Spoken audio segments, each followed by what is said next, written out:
پاکستان اور I am F کے درمیان مذاکرات فیصلہ کن مرحلے میں داخل ہو گئے ہیں۔ پاکستان اور آئی ایم ایف کے درمیان معاشی اشاریوں پر اتفاق رائے ہو رہا ہے۔ پاکستان اور آئی ایم ایف کے درمیان مذاکرات فیصلہ کن مرحلے میں داخل ہو گئے ہیں۔ پاکستان اور آئی ایم ایف کے درمیان معاشی اشاریوں پر اتفاق رائے ہو رہا ہے۔ Memorandum of economic and financial policies کی مسودے پر کام جاری ہے۔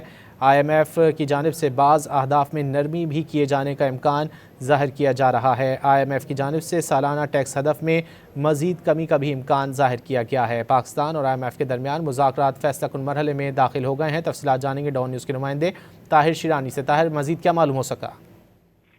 جی دیکھیں، ذرائع کا یہ کہنا ہے کہ پاکستان اور آئی ایم ایف کے درمیان معاشی اشاریوں پر اتفاق رائے ہو رہا ہے۔ Memorandum of economic and financial policies کے مسودے پر کام جاری ہے۔ آئی ایم ایف کی جانب سے جو بعض اہداف ہیں پاکستان کے لیے، ان میں نرمی کیے جانے کا امکان ہے۔ سرکاری ذرائع کے مطابق آئی ایم ایف کی جانب سے ایف بی آر کے رواں مالی سال کے ٹیکس ہدف میں مزید کمی کا امکان ظاہر کیا جا رہا ہے۔